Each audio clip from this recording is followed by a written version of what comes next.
the opening mission was more or less to be negotiants dealing with bulk wines from the West Coast, as well as, some European wines. And, when you're a winemaker, it's really great to blend wines and make that kind of piece of art, but you really want to make wine from grapes. And so another person on the team, Kevin, who's kind of my counterpart in running the operations side of things, he knew that there was something going on here in Colorado in terms of the grapes, and there's a long history here as well. And so we that's kind of when I got to meet the team back in 2017. We decided to play around with a little bit of fruit from here in Colorado, and did about 10 tons that year. And 14 tons. 14 tons. 14 tons, which the following year we did in one day, so Nice. But long story short, I think one of the big turning points of our founders realizing that there was something great going on in Colorado and giving us the bandwidth to move in that direction was Aspen Food and Wine back in 2017. That they were really jazzed about the Russian River Pinot that we had purchased and did a little additional aging and blending on. So that's all they could talk about. But we also brought the precursor, our very first rosé. It's a rosé of Tempranillo, and that went to Aspen Food and Wine. And nobody cared about the Russian River Pinot.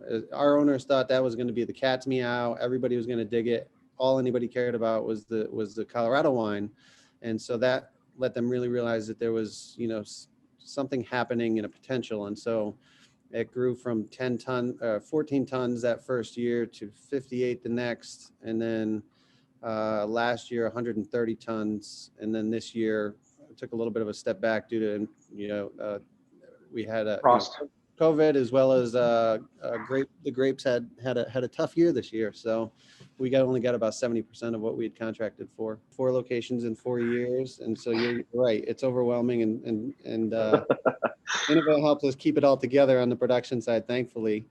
And sparkling is becoming a big part of that. Finding the Vinifera that work, but also, we have a fan base here that is really, probably a little bit more open to trying new wines than we maybe didn't expect in the beginning. So, Terroir-driven, the first vintage we did was last year, and it was met with huge success. And, you would think that normally you would have to try to educate and essentially sell that grape, but it's, there some buzz jumped up about it, and people were coming to us for it, which was kind of cool.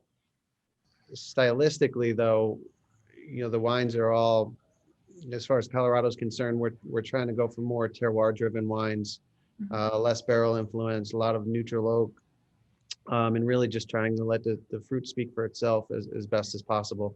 And then, we don't make too many sweet wines per se. A little bit of RS on some of the whites, but for the most part, we're a medium-bodied terroir-driven house across the board, so to speak.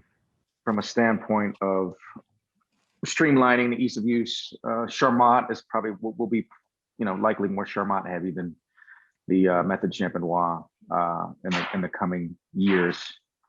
And the grapes that with which we'll be working are large part of that bubbly program, whether it be Method Champenois or Charmat, will be cold hardy varieties, because they typically have a higher TA to begin with, and some, in some cases, some are more congruent to the Vitis vinifera, but typically higher TA, so it's a benefit to use those, and they survive more so than the Malbecs and Cab Francs. We did a Method Traditional, Method Champenois, if you will, that we just released, and we've been not petting that per se, but since we didn't have the equipment, we really wanted to get some sparkling product to market, and so we're doing different experiments with encapsulated yeast, which allows you to have a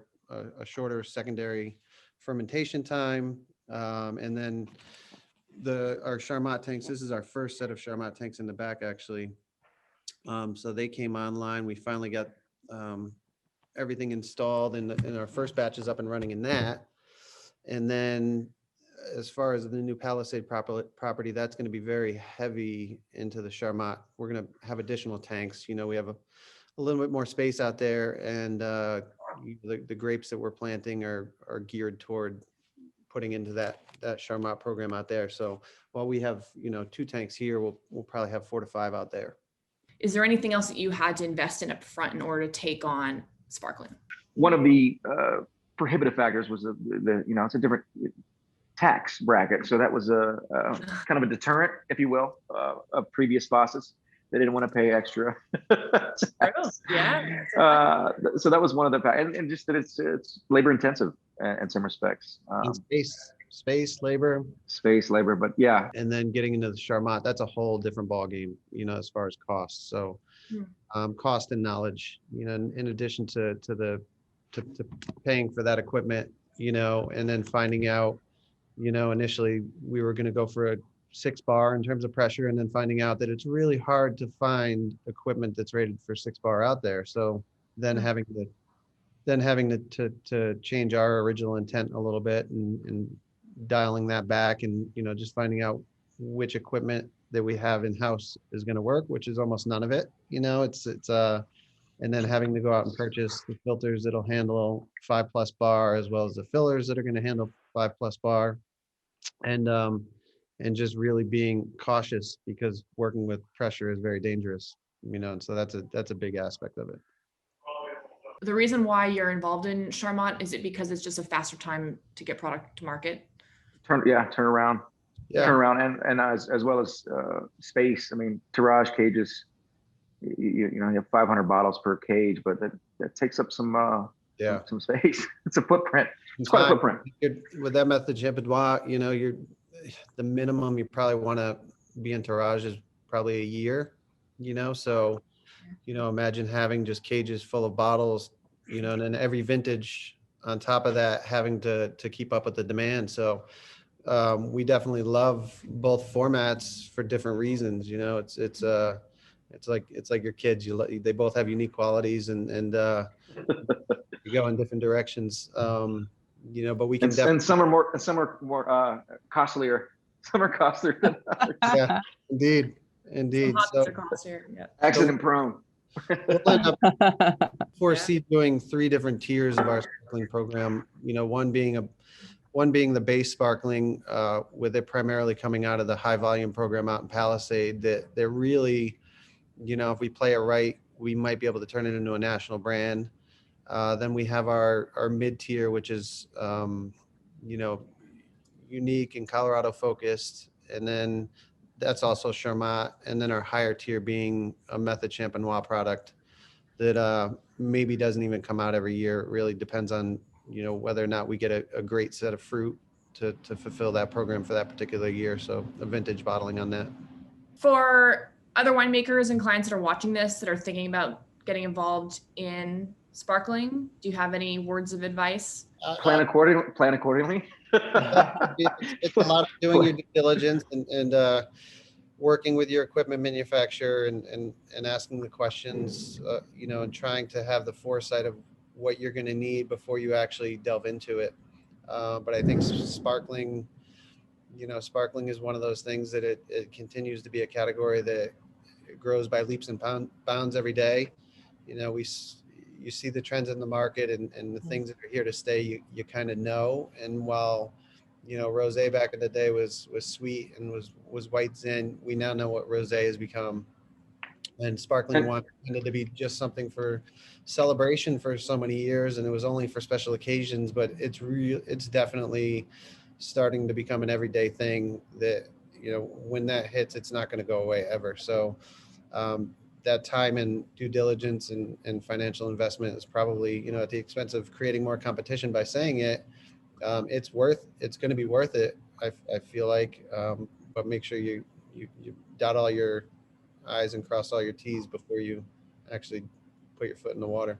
The team at InnoVint is very receptive to recommendations and any commentary that would provide insight on how to improve the product. So that's always always a joy to work with folks that understand, have a more in-depth understanding. When we first had launched, we utilized a different, to be unnamed, a different vehicle to track all that data, and it's been very rewarding to work with InnoVint. That from a production standpoint, just the ease of use is so much more efficient and streamlined. That yeah, I mean, it's a world of difference. So hats off to Team InnoVint, certainly. You know, us on the West Coast do not always have the luxury of getting access to Colorado wines. And I heard you say, Jason, that you may have a national product soon. Can we look for anything now in market, or what could we look for in the future? So we're able to ship to about 38 different states. So our marketing endeavors, while still being grassroots, have been geared toward getting outside of just our own restaurants, and really, trying to, along with other producers here in Colorado, trying to say that, hey, there is something great going on here. There always has been a history of winemaking. It's in a resurgence period, and check out what we're doing. So yes, to answer your question, we are able to ship to about 38 different states, and it took off with quite a bit of fanfare, and it's been great. So our wine club is now starting to be nationwide, where previously it was pickup only, and so now we have a couple dozen. After only being able to ship for a couple of months now, we already have several dozen wine club members out of state, which is awesome for us. So just expanding that reach and trying to capitalize on all of the work that went into making that happen.